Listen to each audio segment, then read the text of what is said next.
I am Michael Lapides, and Jocelyn is going to start off. Go ahead, Jocelyn. All right, so welcome everyone. I'm not sure if everybody who's on knows who I am, but I'm Jocelyn Nunes. I'm the Programs and Events Manager at the New Bedford Whaling Museum. So you're here for our first virtual program, but also our first virtual AHA program. So we are going to do our best to push through with technology and hope that all goes well. But again, it's our first virtual program, so bear with us if we have some tech issues. So just for those of you who are not used to what an AHA program is, it's a local arts and cultural event that happens every second Thursday of the month. Because of COVID, obviously, we have gone virtual. So we're celebrating New Bedford arts, culture, and community through Zoom. We have some housekeeping items to start with. Right now, everybody should be muted. Please make sure to stay muted. If you do pipe in for any reason, make sure to go back to being muted after that. We will do a small Q&A afterwards, so you can use the raise hand feature or literally raise your hand. But it's probably best to either type your question in the chat and we'll field through that way, or you want to make sure again that you use the raise hand feature. And I am introducing Michael Lapides. He's the Director of Digital Initiatives at the Whaling Museum, and he is here to give us a lecture tonight and showcase some of the images depicting the lives and critical nature of our most essential workers. So here is Michael to showcase Capturing the Essentials. So hi, everybody. Thanks, Jocelyn. That was nice. Yeah, so as Jocelyn said, we're trying to learn this technology, and we just got thrown a little curveball, which is now I'm also admitting people, and that was going to be Jocelyn's job, but we found out that we're limited to one person hosting at a time. So we'll deal with that. So if I get distracted a little bit, you'll see that happening. But it's nice to have you all here. The other thing I'm dealing with is I'm in my son's bedroom, which is wonderful. As you are all in your rooms. Just about 20 minutes or an hour ago, closer to an hour, I guess, it was pouring rain, and I don't know if you can see them, but they're skylights in the back, and I was wondering, well, I'm going to have to move, but thankfully I don't. But now I'm still admitting people. I'm moving this over, and I'm going to actually start and give this a go. We do have, I do actually a few other things to talk about. I can't see the chat right now because I'm presenting in Microsoft PowerPoint in their presenter mode, but Jocelyn can, and Jocelyn can contact me. So if you're chatting about some technical problem, Jocelyn will see that, and I won't. Okay, so again, hi, I'm Michael Lapides, and we're doing this for the first time, as you heard, and very excited to be introducing the aspect of the photo archive in the form of looking at pictures of first responders, mostly, and as a way to kind of acknowledge this difficult time that we're in. Certainly, we're all stuck here where we are, mostly, unless you're one of those people. So this is a museum from home business, so welcome.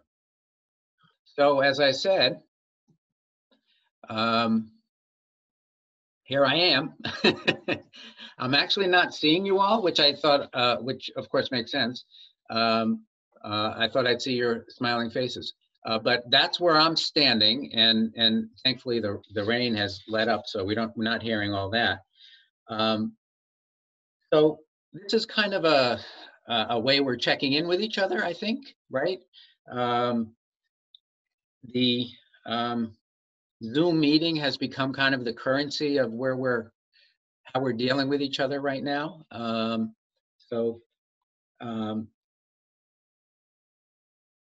I'm very grateful actually to be here and to have this opportunity to talk with you tonight.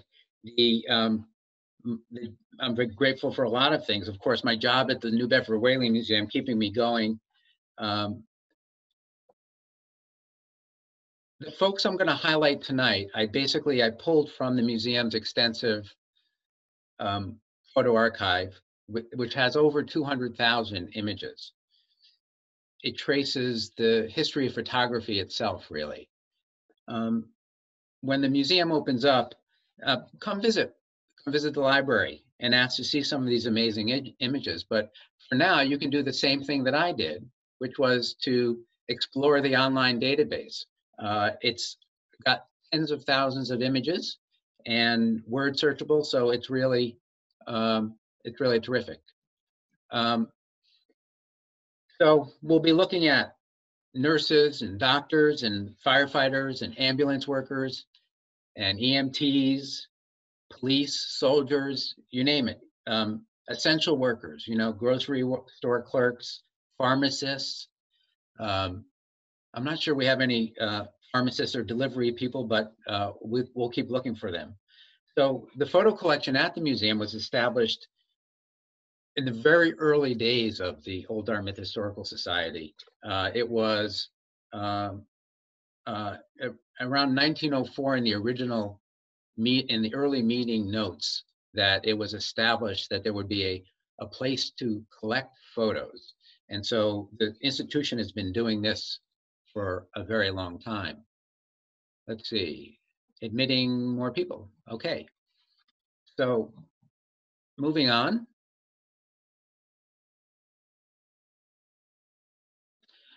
So as I mentioned, I looked for word searches, and basically you can see what was kind of running through my head. So this is the first photograph we're going to look at, and this is taken by Harry Bloomingdale. This was dating by the horse-drawn fire engine and the lights somewhere 1900 and 1920s, I think. I really love this photograph. These horses are really racing. I mean, you can hear this and feel it in the street, I think. Really wonderful photograph. There is a collection in the photo archive called the Fire Collection. It's been looked at some, but there's a lot more to find there. So that's something exciting that we can do when we get back. Let's see. It's wonderful. People keep coming. That's great. Thank you all for being here.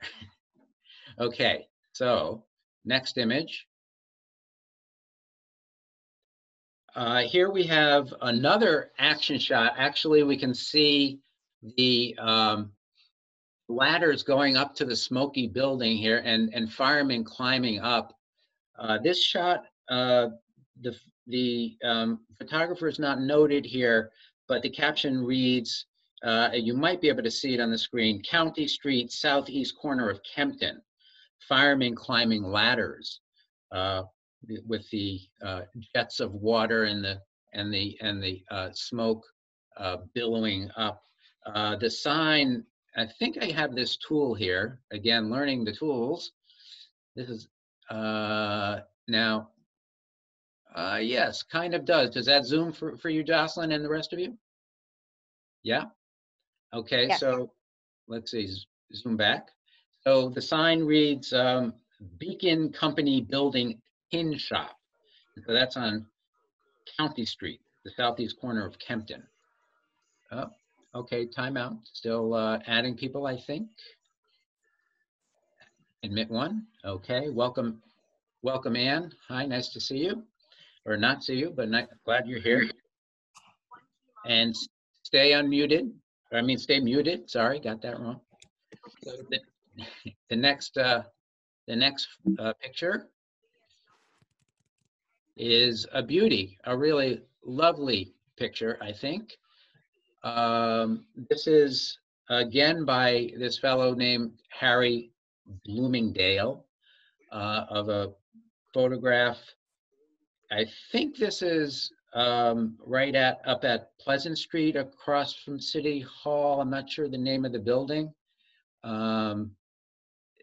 Just a ladder arrangement being pulled by horses. It's just beautiful.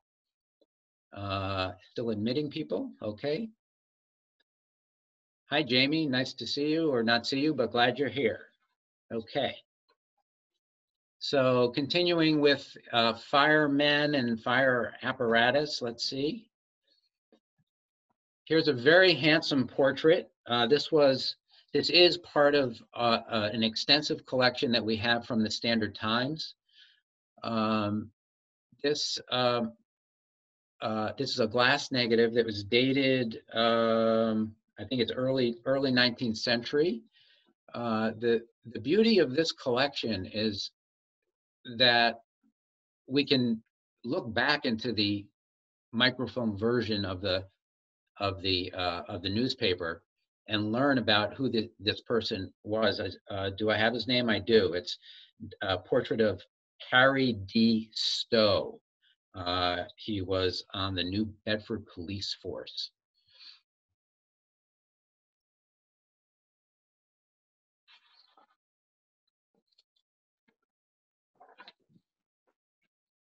And so here, the next slide we have is a portrait of Timothy Allen, who was the police chief in 1915. Handsome mustache, beautiful uniform. You said a lot of pride in these studio pictures. And you can see them, you know, that the reprinted in the newspaper. You can certainly see an article about this gentleman. Yeah, so the newspapers are, for researching any of these people, I think the Free Public Library has microfilm of many or most of them. The next shot, again, looking at policemen, is a much more contemporary shot. Okay, one person coming in now. Hello, Stan, nice to see you. This is a photograph by the legendary Norman Fortier, and in his studio, most likely, with a couple of children. We don't know the names here, but I'm just wondering if anybody, you know, I was giving a talk some years ago to a luncheon, and somebody in the back, I was showing some 40-year pictures just like this one, and someone in the back raised their hand and they said, "That's my sister." So if any of you know these people, this would have been probably 1952 or so, and they're just in our records named as a young boy and girl. But this was by Norman Fortier early in his career.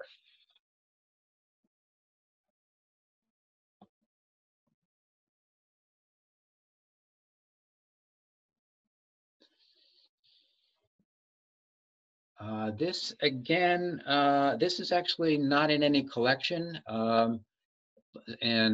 but we know this fellow from his hat is a foreman and a fireman, I think. And I think that perhaps somebody can put in the chat. I think that must be a megaphone of some kind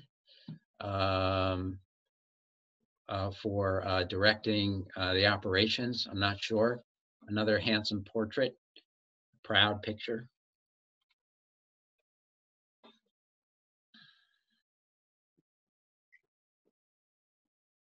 Michael Jordan said a speaking trumpet. Thank you, Jordan. Speaking trumpet.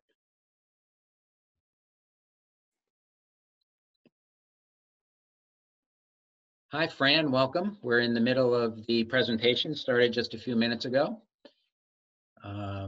Hi, Helena, nice to see you. And we're just getting going.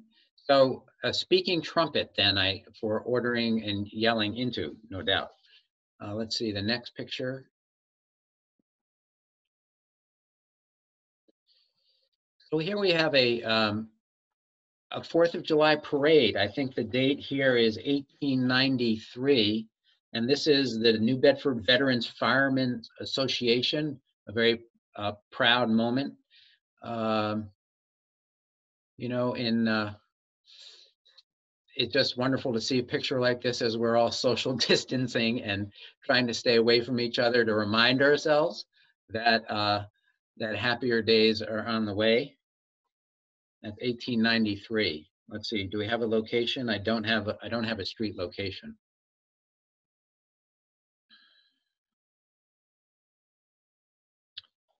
Yeah. This photograph, 1914. So either the dog's name we even know to be Duke, so training or exercising or showing off or one of those things. But quite a proud moment, I think, for the fireman trainer there, Duke doing his thing.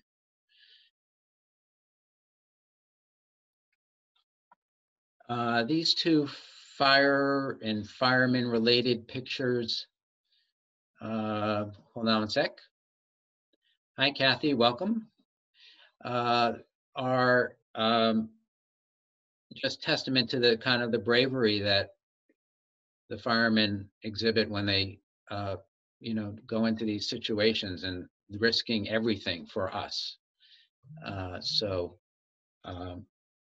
Yeah. Yeah, do we have locations? I guess it says Barker's Lane looking towards Acushnet. And the business there on the right is Simon's. Not sure what they were doing. Let's see.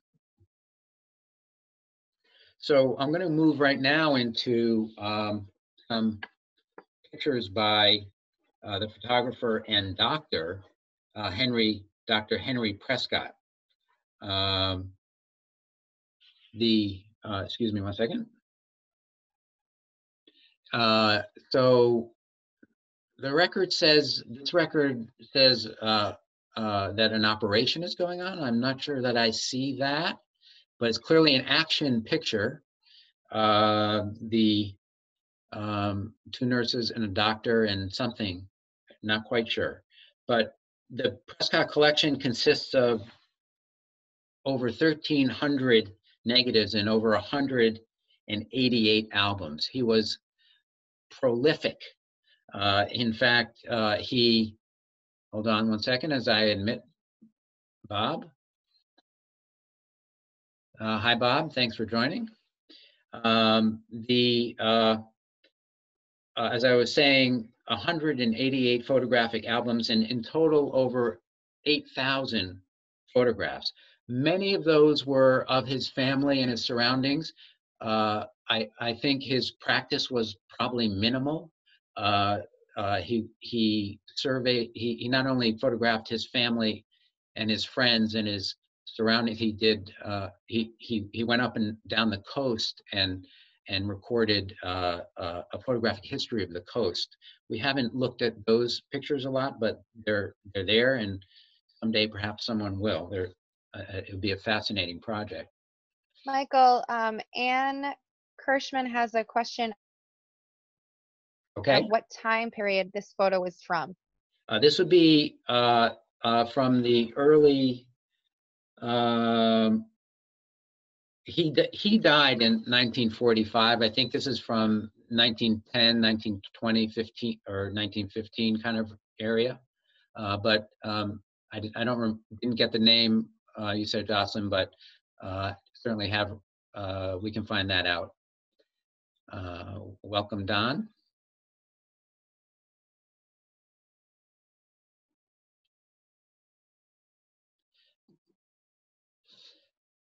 Yeah. So we got very personal portraits of people and really open to the camera. I have no idea what the children are wearing, and maybe one of the participants can help us out there, Jocelyn. Let me know if someone says something and why their heads are covered like that, and if that was a typical kind of dress or not for.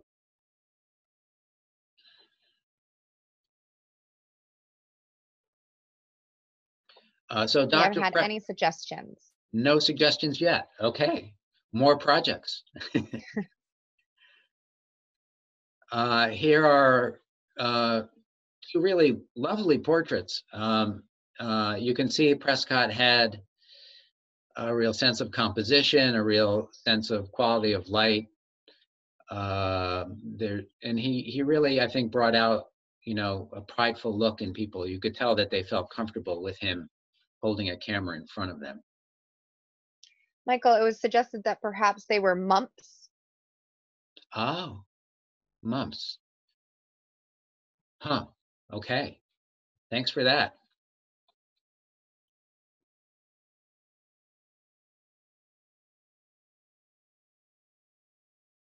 Yeah, the record says a man in a suit, two men and a woman. So yeah, you could see. So there's the hat. Yeah, the clothes are slightly different. I can see that now.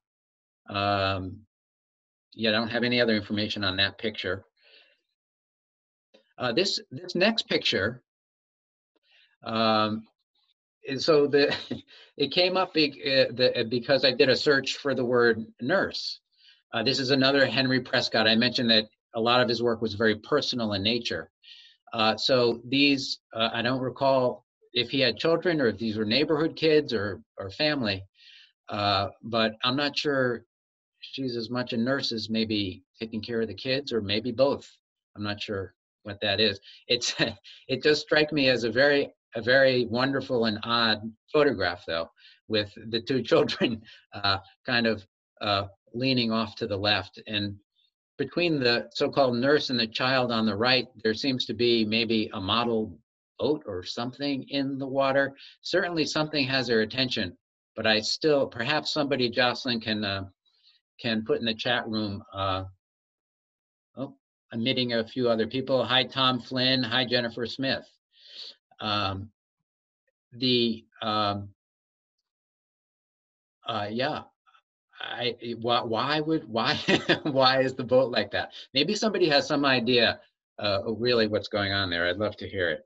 We do know one of the nice things about the Prescott collection is that they're in these albums. They do have captions, so people are well known. So the children on the float on the boat, May Bryant, Bill, no last name, Josephine Senior, Josephine Junior, John Bryant, and Nurse.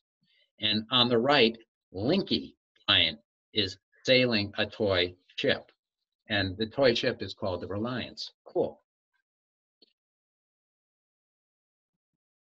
Let's see who's coming in. I thought that those two people were admitted, but they're coming back. Hi. Michael, Yeah. Anne O'Leary suggested maybe, and I might say this wrong, but maybe Solimar in Dartmouth of Amelia Jones Philanthropy. Oh, thanks, Anne O'Leary. Yes. Okay. And these things are in chat, so I think we can save the chat after. So that's good. We'll be able to contact you and, if necessary, or update the record. So thanks for all your input. Let's see. So we're kind of in the nurse and still in the medical area, first responders. Here we're jumping again in time frame. So here we have a medical worker. This was another Norman Fortier picture. He, as I said earlier, was a local legend. He started just about this time, early 1950s, maybe late 1940s, I forget. And he went right through the 80s and the 90s when he started to do more watercolors. In fact, the museum has, if you could go to the museum right now, a watercolor exhibit up of his work, which is quite wonderful.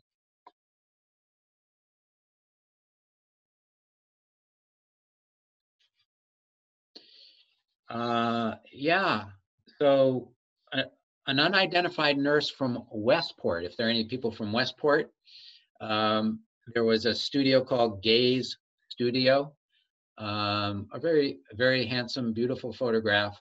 And really, I think if you're a person who studies wardrobe or fashion or uniforms, we could probably date this better right now without. I didn't go into trying to figure that out, but a very lovely portrait of a nurse. This is one of the earlier photographs. I think maybe the earliest I'll be showing you here.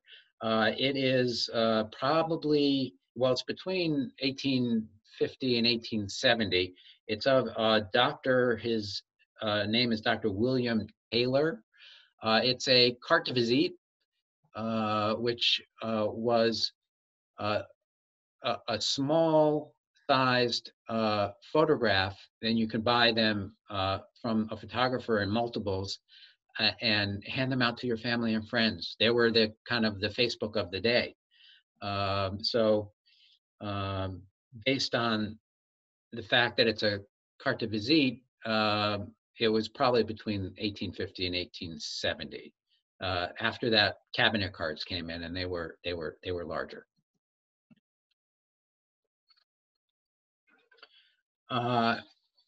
So here we have two photos from Penikese Island. These were taken by Dr. Prescott again. And a little interesting aside here is you can see on the left side the what's called a light leak, bottom right, and you can see it a little bit on the picture on the right. Things like that become clues for figuring out sometimes who made a picture. For instance, these two are from a group of pictures that came to us in the 1980s, and then there was a different accession number just the next year with that were the creator wasn't given, but it's got the same light leak. So the camera had the same problem. So no doubt that other accession was from Prescott. Oh yeah, the other thing about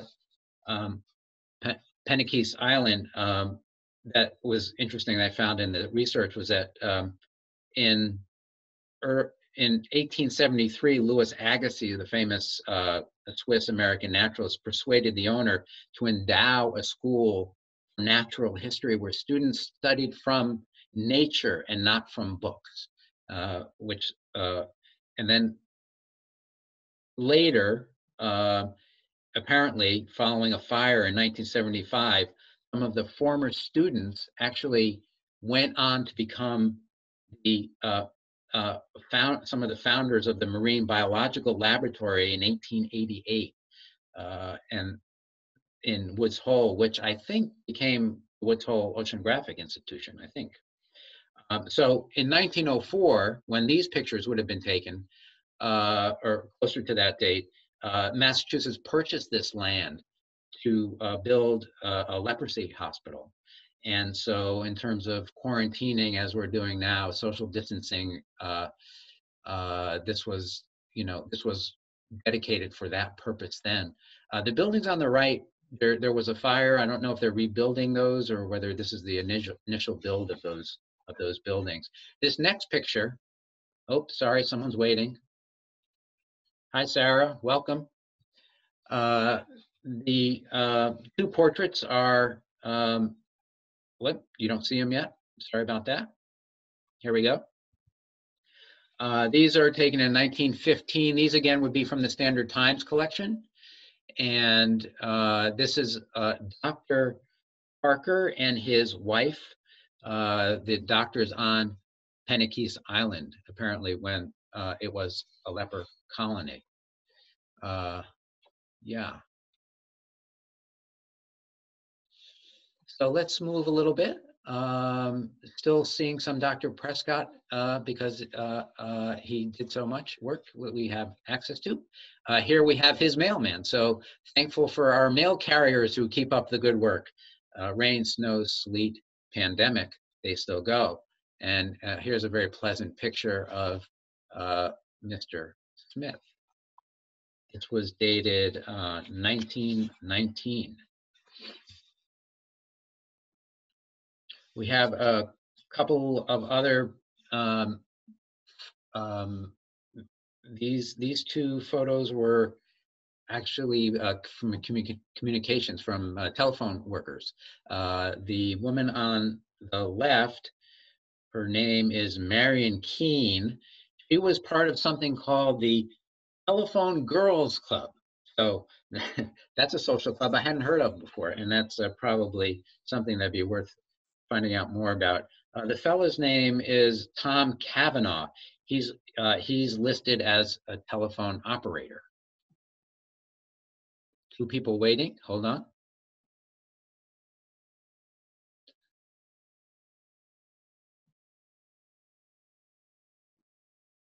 Okay. Okay, so here we have, this is a wonderful picture of a mailman. This was taken by Sophie Porter. She was born in Victoria, British Columbia, and she lived between 1865 and 1935. The image is captioned as presumably by her as a mailman. And Sophie married Sea Captain William Porter around 1889, and she, along with her husband and daughter, were the first white families to winter over in the North Slope of Alaska. She was an avid photographer, and the museum has a collection of her photographs. It's quite wonderful.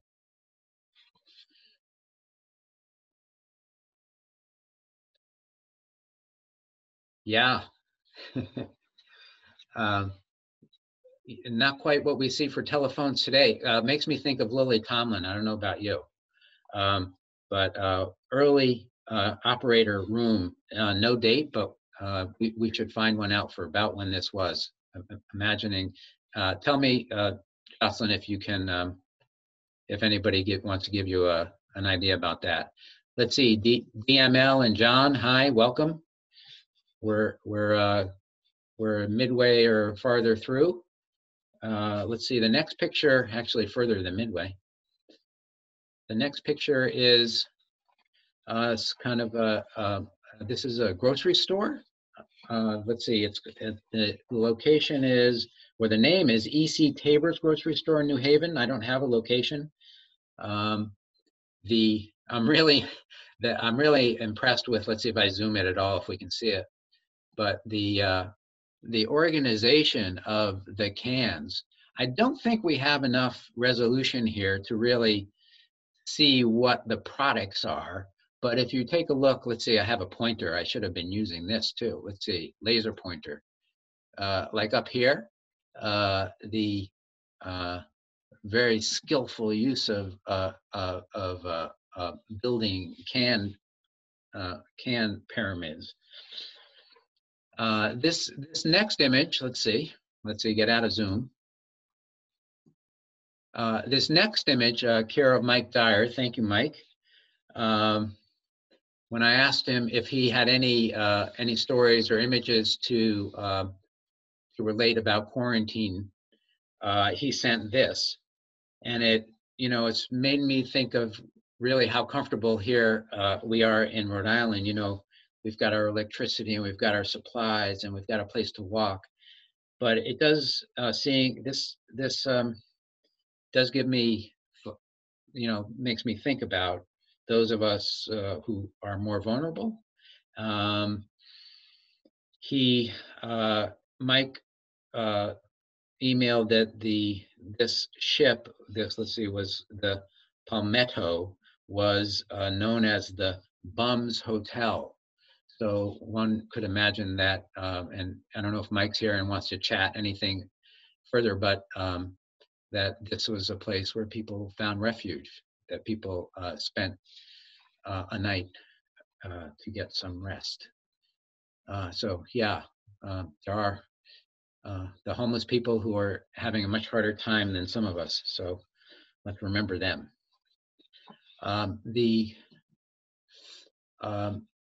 A search of the word charity.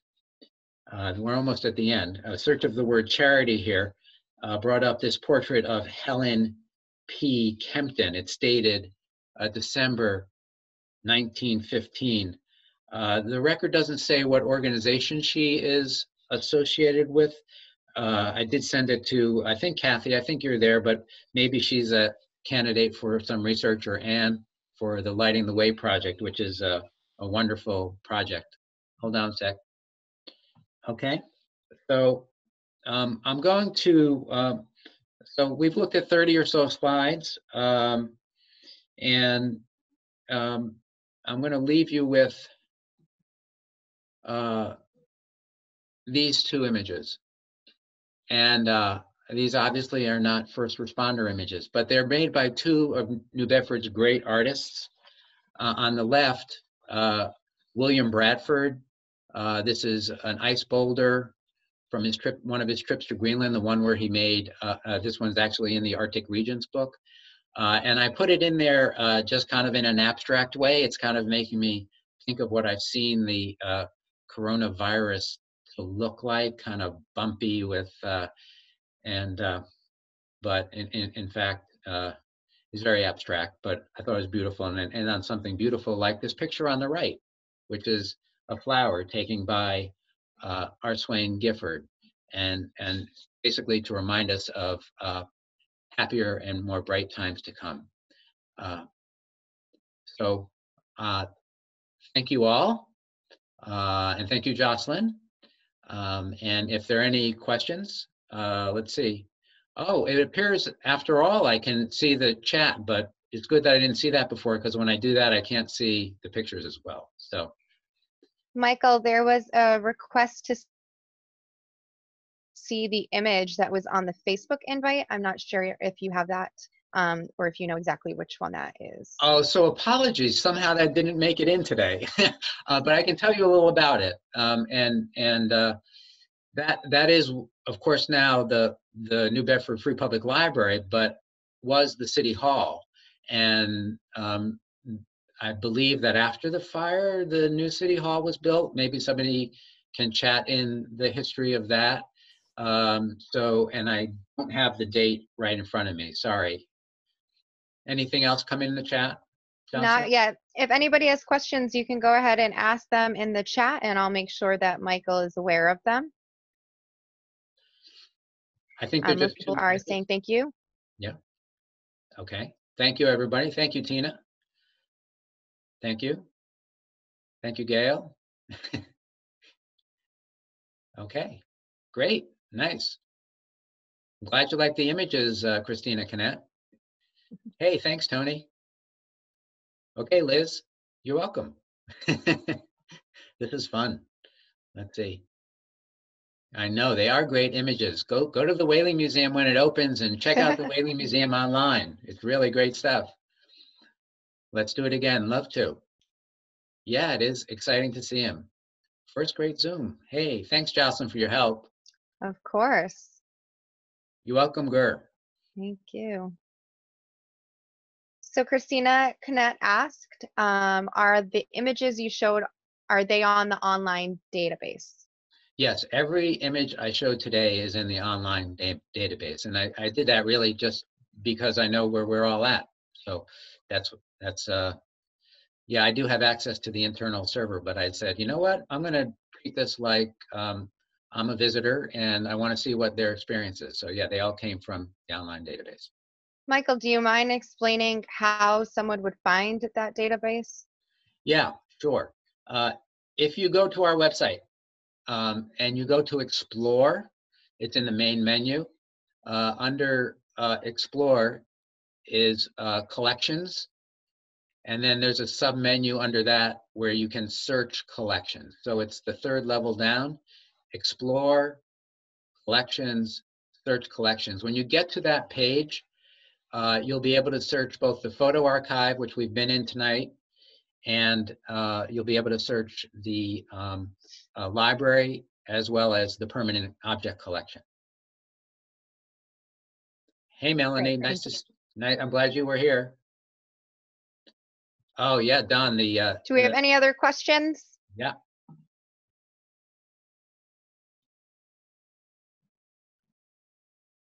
All right, so Michael, if you want to stay on, that's up to you. If you want to just touch base with anybody and see if any questions come up. But I think other than that, our first Zoom virtual presentation is set. I think so. Thanks, everybody. Thank you, Jocelyn. What I'm going to do is I'm going to unmute all, and I will stay on. If anybody has anything they want to talk about, I'll be here. And I'm also going to get out of the presentation.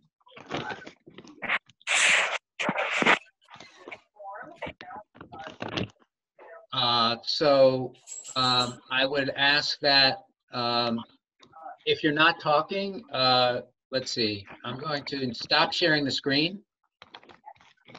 Okay, and I'm going to go to gallery view. Hi, everybody. I'm seeing your face for the first time. Hi, Michael. Hey, Michael. Hey, Michael. Hi. Michael, this is Carl. Hi. Who is this? This is Carl. Hi, Carl. How are you? Good. I just want to tell you that picture from the Penakees Island, that's the grave diggers. They were digging graves over there. Oh, wow. Okay, thank you for that. I saw a similar picture with Paul Sears. That's why I know that. Thank you. I'm making a note of that, and we'll fix the record. Thanks, Carl.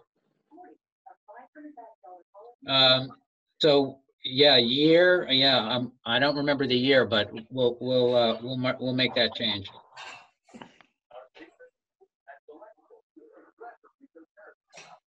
I'd be curious to know if anybody comes up with names of those kids. The ones in the hospital, Jordan, or different? Yeah. No, the 48. Well, any of them, I guess. As I would be. Yep. And we're going to have to look up mumps now. Yeah. Not unless, of course, you've had the mumps. Do you have them, Judy? Oh, did I have them? I had a mega case of the mumps when I was a kid. I just remember seeing pictures of kids with mumps having rags tied around their heads. Mhm. Oh. That's what that reminded me of. So I bet that was the mumps then, because that's really what it was doing. Yeah. Uh-huh.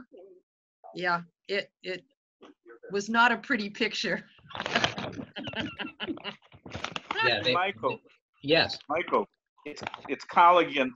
The gentleman before the picture you had with the parade, the foreman, he was part of the New Bedford Firemen's Association as well. Okay.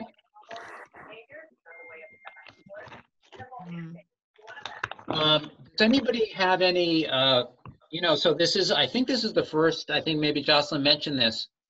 We're still admitting people. Whoever just came in, we're just kind of wrapping up, but welcome. If anybody has any suggestions about other Zoom sessions that you'd like to see the museum do, that would be great to hear. Okay.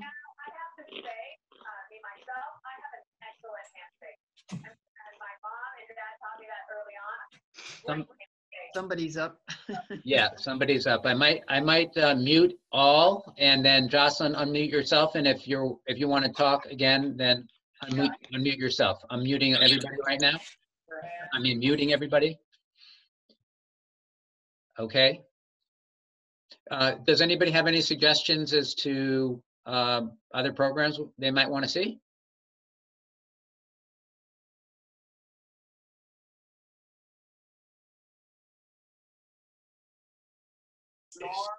This is just going to create. All right, I couldn't hear you. Can you repeat that? You're going to have a lot of out there. I don't think that there may have been one. A lot of audio just got unmuted. Hey, Jocelyn, I think we're kind of at the end. What do you think? I agree. So if anybody has any last minute, go ahead, throw it in the chat. But other than that, in the next couple of minutes, we're going to be leaving the meeting and closing it. Thanks for coming. This is a great idea. Thank you. Thank you all. Hold Stay on, safe, Michael. everybody. Bye.